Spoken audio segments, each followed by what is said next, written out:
सभी स्टूडेंट्स को नमस्कार। स्वागत है मेरे चैनल केमिस्ट्री हब विद अभिषेक केसरवानी। यहाँ पर हम क्लास 11th के रसायन विज्ञान यानी केमिस्ट्री हम उनको बताएंगे। जैसे कि डियर स्टूडेंट्स, अभी आप लोग 10th पास आउट होकर के आने वाले हो। अभी रिजल्ट नहीं आया है, लेकिन मुझे लगता है कि सारे बच्चे अच्छे मार्क्स से पास हो जाएंगे। मेरी शुभकामनाएं सबके साथ में हैं। तो अब समय को ना ख़राब करते हुए हम 11th का स्टार्ट करते हैं। टाइम वेस्ट नहीं करना चाहिए। तो इसके लिए हमें क्या है, 11th का धीरे धीरे जो बेसिक फंडामेंटल है उसको हमको पढ़ना स्टार्ट कर देना चाहिए। समय को नष्ट नहीं करना चाहिए। तो स्टूडेंट्स, हमें केमिस्ट्री पढ़ना है। सबसे पहले हमको जानना है कि केमिस्ट्री 11 में केमिस्ट्री में क्या क्या है। पहले हमको सिलेबस जानना है। सिलेबस में हमको क्या पढ़ना है, क्या नहीं पढ़ना है, कितना पढ़ना है, कितना नहीं पढ़ना है, इन सब चीज़ों के बारे में हमको जानकारी करना है। तो डियर स्टूडेंट, जैसा कि आप लोग जानते हैं कि आप केमिस्ट्री तो आप हाई स्कूल में भी पढ़ के आए होंगे। जैसा कि हाई स्कूल में आप केमिस्ट्री पढ़ते हैं तो विज्ञान के अंतर्गत पढ़ते हैं, जीव विज्ञान, रसायन विज्ञान, भौतिक विज्ञान। वही जीव विज्ञान, भौतिक विज्ञान, रसायन विज्ञान क्लास 11th में जब आप आते हैं तो एक एक विषय के रूप में परिवर्तित हो जाता है। जैसे जीव विज्ञान हो गया, रसायन विज्ञान हो गया, भौतिक विज्ञान हो गया। जिसमें से जीव विज्ञान और कुछ बच्चे जीव विज्ञान लेते हैं, कुछ बच्चे मैथ लेते हैं। लेकिन रसायन विज्ञान और भौतिक विज्ञान दोनों में कंपलसरी होता है। उसी में एक विषय हम आपको रसायन विज्ञान पढ़ाएंगे। तो सबसे पहले मेरा स्टूडेंट से ये रिक्वेस्ट है कि आपको यहाँ पर रेगुलर कंटिन्यू वीडियो दिया जाएगा। आसान से आसान भाषा में आपको यहाँ समझाया जाएगा। तो सबसे पहले मेरा यही रिक्वेस्ट है कि जो भी लोग चैनल को मेरे सब्सक्राइब नहीं किए हों तो उनको हम अपने चैनल का नाम बता देते हैं। मेरे चैनल का नाम है chemistry hub with Abhishek Kesarwani. YouTube पे आप सर्च करके चैनल को सब्सक्राइब कर लें। उसके बाद आपको रोज़ाना अच्छे अच्छे वीडियो आपको आसान तरीके से कैसे, देखिए हमारा टारगेट है, हम आप लोगों को रटवाएंगे नहीं, हमारा टारगेट है सिखाएंगे। Chemistry hub with Abhishek Kesarwani channel पे जो भी चीज़ें पढ़ाई जाती है वो सिखाई जाती है। यार, रटवाने पर हम ध्यान नहीं देते हैं, हम केवल सिखाने पे ध्यान देते हैं। तो समय को ख़राब न करते हुए हम आगे अपने टारगेट पर चलते हैं। देखिए, रसायन विज्ञान यूनिट फर्स्ट, जब आप यूनिट फर्स्ट में आप आते हैं तो पहला आपको यूनिट फर्स्ट में मिलता है रसायन की कुछ मूल अवधारणाएं। पहला यूनिट में आपका था रसायन की कुछ मूल अवधारणाएं, some basic concepts of chemistry, जिसको हम लोग इंग्लिश में बोलते हैं some basic concept of chemistry. इसके अंतर्गत देखिए आपको 3 चैप्टर पढ़ने होते हैं। पहला पढ़ना है रसायन के मूल सिद्धांत, दूसरा पढ़ना है मोल की अवधारणा, उसके अनुप्रयोग, और तीसरा पढ़ना है स्टॉकियोमेट्री। स्टूडेंट, आपको परेशान नहीं होना है। अभी हमारा जो पहला ये वीडियो हम बना रहे हैं केवल और केवल आपको इंट्रोडक्शन देने के लिए बना रहे हैं कि क्लास 11th में हमको पढ़ना क्या क्या है। उसके बाद हम स्टार्ट करते हैं। अब देखिए, रसायन के मूल सिद्धांत में सबसे पहले आपका आता है रसायन विज्ञान। What is the chemistry. तो केमिस्ट्री क्या है, रसायन विज्ञान बता रहे हैं। रसायन विज्ञान क्या है, विज्ञान की एक शाखा है, विज्ञान से निकली हुई एक शाखा है जिसके अंतर्गत पदार्थों के संघटन, गुणों और उनकी संरचनाओं तथा उनमें होने वाले परिवर्तनों का अध्ययन किया जाता है। तो किसका, पदार्थों का संगठन। संगठन मतलब कोई पदार्थ किन किन चीज़ों से मिलकर के बना है, उसके गुण क्या हैं। जैसे कोई पदार्थ खट्टा होता है, कोई पदार्थ मीठा होता है, कोई पदार्थ कड़वा होता है, तो ये उसके गुण हो जाते हैं। और उनकी संरचना, और वो देखने में किस प्रकार से होते हैं, तथा उनमें वो होने वाले तमाम प्रकार के परिवर्तन का जो अध्ययन करते हैं वो किसके अंतर्गत करते हैं, रसायन विज्ञान के अंतर्गत। रसायन विज्ञान का जन्म 17वीं शताब्दी के मध्य में हुआ था। अब अगला हमारा मेन टॉपिक है, इम्पॉर्टेंट टॉपिक है, थोड़ा इसको समझ लीजिएगा। रसायन विज्ञान की शाखाएं। रसायन विज्ञान की शाखाओं में बताए हैं, रसायन विज्ञान को कई शाखाओं में विभाजित किया गया है। अब देखिए पहली कौन कौन सी शाखा है। पहली आपकी शाखा है स्टूडेंट, देखिए अकार्बनिक शाखा, जिसको हम लोग बोलते हैं इनऑर्गेनिक केमिस्ट्री। क्या बोलते हैं इसको हम लोग, इनऑर्गेनिक केमिस्ट्री। पहला क्या है, अकार्बनिक। अब देखिए इसके अंतर्गत हम लोग क्या पढ़ते हैं स्टूडेंट, हमको देखिए यही ध्यान देना है। इसके अंतर्गत हम लोग देखिए क्या हमको पढ़ना है। इसके अंतर्गत सभी तत्वों और उनके यौगिकों का अध्ययन किया जाता है। क्या करते हैं? इसके अंतर्गत सभी तत्वों और उनके यौगिकों का अध्ययन किया जाता है। सभी तत्वों को, कितने तत्वों को? सभी तत्वों को, केवल किसको छोड़कर? कार्बन को छोड़कर। तो कार्बन के यौगिक को छोड़कर और जो सभी तत्वों को जो अध्ययन करते हैं उसको हम लोग कौन सा रसायन बोलते हैं? अकार्बनिक। अब स्टूडेंट आता है हमारा कार्बनिक रसायन। कार्बनिक रसायन के अंतर्गत किसके अध्ययन करते हैं? कार्बन के यौगिक का, मतलब कि जिसके अंतर्गत कार्बन के यौगिक का अध्ययन करते हैं उसको हम लोग कार्बनिक रसायन कहते हैं। अगला आता है आपका भौतिक रसायन, जिसको हम लोग इंग्लिश में बोलते हैं फिजिकल केमिस्ट्री। इसके अंतर्गत रासायनिक अभिक्रियाओं के नियम, मतलब रासायनिक अभिक्रियाओं में कौन कौन से नियम, देखिए इसमें रासायनिक अभिक्रियाओं के नियम तथा इनके सिद्धांतों का अध्ययन किया जाता है। तो रासायनिक जो अभिक्रिया होती है, अभिक्रिया का मतलब जिससे अभिकारक उत्पादक में परिवर्तन होता है, तो उसके अंतर्गत कौन कौन से नियम आते हैं, किस नियम से अभिकारक उत्पादक में परिवर्तन होता है, उसके सिद्धांत क्या होते हैं, उसका अध्ययन हम लोग करते हैं।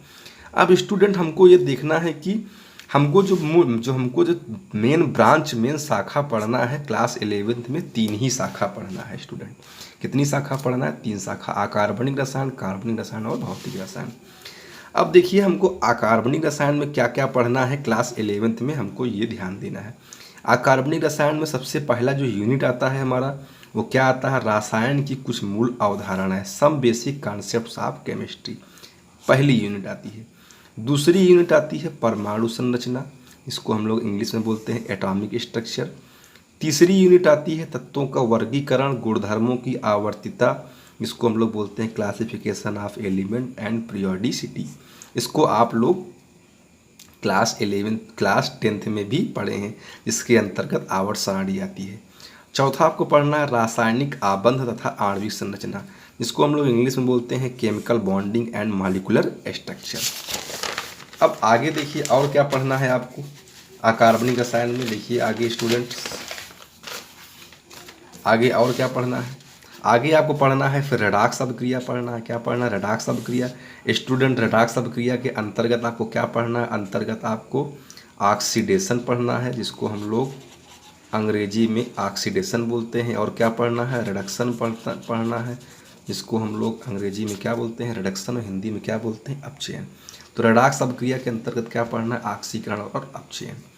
उसके बाद हमको स्टूडेंट हाइड्रोजन के अंतर्गत डिटेल जानकारी करना है। हाइड्रोजन कैसे प्राप्त होता है, कहाँ रहता है, इसका वर्गीकरण क्या होता है, कैसे क्या प्राप्त होता है, इसके अंतर्गत पूरा पढ़ना है।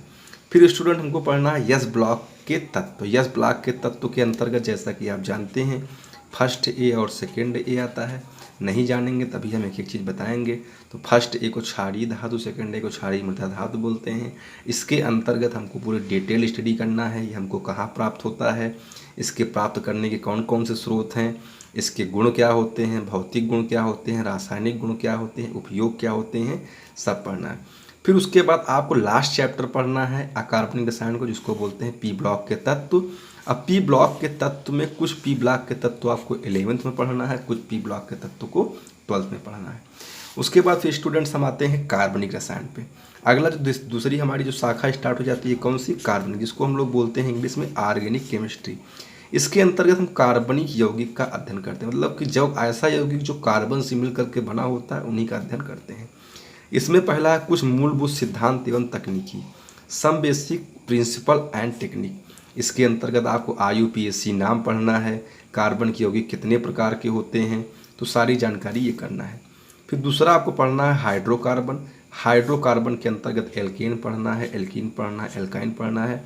एल्कीन और एल्काइन को आपको डिटेल में पढ़ना है। एल्केन क्या है, एल्केन का संरचना सूत्र क्या होता है, इसका सामान्य सूत्र क्या होता है, कहाँ पाए जाते हैं, बनाने की विधि क्या होती है, गुण क्या होता है, रासायनिक गुण क्या होता है, उपयोग क्या होता है, तीनों के बारे में इसी तरीके से अध्ययन करना है। फिर आपको इसी के अंतर्गत एक टॉपिक और पढ़ना होगा, इसको हम लोग बोलते हैं एरोमेटिक हाइड्रोकार्बन। इन सब विषयों पर हम गहन अध्ययन करेंगे। आपको परेशान नहीं होना है, बस आपको लगातार वीडियो को देखते रहना है, हम आपको पूरा सिखा के मानेंगे। क्योंकि जो ये चैनल है केमिस्ट्री हब विद अभिषेक के सरवानी, ये रटाने पे विश्वास नहीं करता है, सिखाने पे विश्वास करता है। अगला फिर है आपका एनवायरनमेंट केमिस्ट्री। एनवायरनमेंट केमिस्ट्री में के अंतर्गत हमको पढ़ना है कि पर्यावरण में रसायन विज्ञान का क्या महत्व है, बहुत ज़्यादा क्वेश्चन पूछे जाते हैं। जितने भी आप आज के समय में कंपटीशन होते हैं उसमें इस चैप्टर से बहुत क्वेश्चन पूछा जाता है। अगला स्टूडेंट्स फिर आपका आता है भौतिक रसायन, जिसको हम लोग बोलते हैं फिजिकल केमिस्ट्री। इसमें आपको पढ़ना है द्रव्य की अवस्था। द्रव्य की जैसा कि आप जानते हैं 3 अवस्था होती है, ठोस, द्रव और गैस। तो यहाँ पे आपको ठोस नहीं पढ़ना है, गैस और द्रव के बारे में पढ़ना है। और आपको फिर आता है इसमें दूसरा चैप्टर, जिसको हम लोग बोलते हैं ऊष्मागतिकी, इंग्लिश में बोलते हैं थर्मोडायनेमिक। फिर तीसरा चैप्टर पढ़ना है साम्य अवस्था, जिसको हम लोग बोलते हैं इक्विलिब्रियम। इस तरीके से स्टूडेंट आपका क्लास 11th का सिलेबस जो है, ये आपके क्लास 11th का सिलेबस है। स्टूडेंट हम आपको बताना चाहेंगे कि क्लास 11th का सिलेबस है। अगर आप क्लास 11th को अच्छे से मन लगा के बढ़िया से पढ़ेंगे, तभी आपको जा कर के क्लास 12th की केमिस्ट्री समझ में आएगी, तभी जा कर के आप किसी अच्छे कंपटीशन में बैठ पाएंगे, वरना आप बैठ नहीं पाएंगे। कंपटीशन में आपको असफलता ही लगेगी। तो इसलिए सफल बनने के लिए क्लास 11th की शुरू से अभी से स्टडी करना शुरू कर दीजिए। ये दिमाग में बिल्कुल मत लाइएगा कि आपका बोर्ड नहीं है। आप देखिए, आप बोर्ड के लिए नहीं पढ़ रहे हैं, आप फ्यूचर बनाने के लिए पढ़ रहे हैं। तो फ्यूचर बनाने के लिए आपको क्लास 11th को अच्छे से पढ़ना पड़ेगा। डियर स्टूडेंट, हम आपको बता दे रहे हैं कि क्लास 11th का सिलेबस बहुत ज़्यादा होता है। क्लास 11th के सिलेबस आपको कंपटीशन में बहुत ज़्यादा पूछा जाता है। डियर स्टूडेंट, जैसा कि आप लोग साइंस के स्टूडेंट्स हैं तो साइंस के स्टूडेंट में मैक्सिमम बच्चे जो लेते हैं या तो बायो ग्रुप के होते हैं या तो मैथ ग्रुप के होते हैं। तो केमिस्ट्री दोनों में कॉमन होती है। डियर स्टूडेंट, जैसा कि आप लोग जानते हैं, जो बायोलॉजी लड़के लेते हैं, बायोलॉजी क्यों लेते हैं? क्योंकि बायोलॉजी का सबसे ज़्यादा जो फोकस होता है वो डॉक्टर बनने के लिए होता है, जिसके लिए आपको जो एंट्रेंस एग्ज़ाम होता है, नीट का एंट्रेंस एग्ज़ाम होता है, जिसका फुल फॉर्म होता है नेशनल एलिजिबिलिटी एंट्रेंस टेस्ट। इसके थ्रू आप MBBS डॉक्टर बनते हैं। तो MBBS जब डॉक्टर बनना है अगर आपको, तो अभी से मेहनत करना शुरू कर दीजिए। और हम आपसे गारंटी देते हैं और वादा करते हैं, अगर आप ढंग से अच्छे से मन लगा के क्लास 11 तो क्लास 12 पढ़ ले जाते हैं तो आप क्वालिफाइड कर ले जाएंगे। तो डियर स्टूडेंट, मेरा यही आपसे अनुरोध है कि आप बोर्ड एग्ज़ाम के लिए मत पढ़िए, आप अपने फ्यूचर बनाने के लिए पढ़िए। अगर आप फ्यूचर बनाने के लिए पढ़ते हैं तो आपको सफलता मिल जाएगी, जिससे आपकी समाज में भी प्रतिष्ठा बनी रहेगी। बोर्ड एग्ज़ाम जैसा कि आप जानते हैं, बहुत से लड़के पास हो जाते हैं, लेकिन उनकी कोई वैल्यू नहीं होती। क्यों नहीं होती? क्योंकि वो 11th की क्लास नहीं करते हैं, इसलिए उनकी वैल्यू नहीं होती है। तो हमारा आपसे यही अनुरोध है कि आप क्लास 11th को अच्छे से और मन लगा के पढ़ें। तो ठीक है स्टूडेंट, आज की क्लास इतना ही। बाकी आपको कल से हम आपका पहला यूनिट स्टार्ट कर देंगे। सब लोग अच्छे से मन लगा के पढ़िए। और जो मेरा ये वीडियो है, अगर आपको अच्छा लगा होगा तो कमेंट्स करिए, लाइक करिए, और ज़्यादा से ज़्यादा जितने भी आपके कांटेक्ट में स्टूडेंट्स हैं सबको शेयर करिए। ये हम आपको फ्री ऑफ कॉस्ट पढ़ा रहे हैं, इसका कोई हम पैसा नहीं ले रहे हैं। तो हम चाहते हैं समाज में जितने भी लोग हैं, जो लोग हैं जो कोचिंग नहीं कर पाते हैं, कहीं पर उनको अच्छे पढ़ने के लिए किताब नहीं मिल रही है, तो उनसे मेरा यही अनुरोध है कि उनके तक ये वीडियो ज़रूर पहुंचाइए। तो ठीक है स्टूडेंट, आज इतना ही। बाकी नेक्स्ट क्लास में आपको हम पहले यूनिट का पहला चैप्टर स्टार्ट करेंगे। तो आप वेट करिए, और जितना ज़्यादा हो सके उतना आप इसको शेयर करिए। और चैनल जो भी लोग देख रहे हैं इसको ज़रूर सब्सक्राइब कर लीजिएगा, ताकि आप जो भी वीडियो हम अपलोड करें आपके तहत तुरंत पहुँच जाए। ठीक है स्टूडेंट, आज इतना ही। धन्यवाद।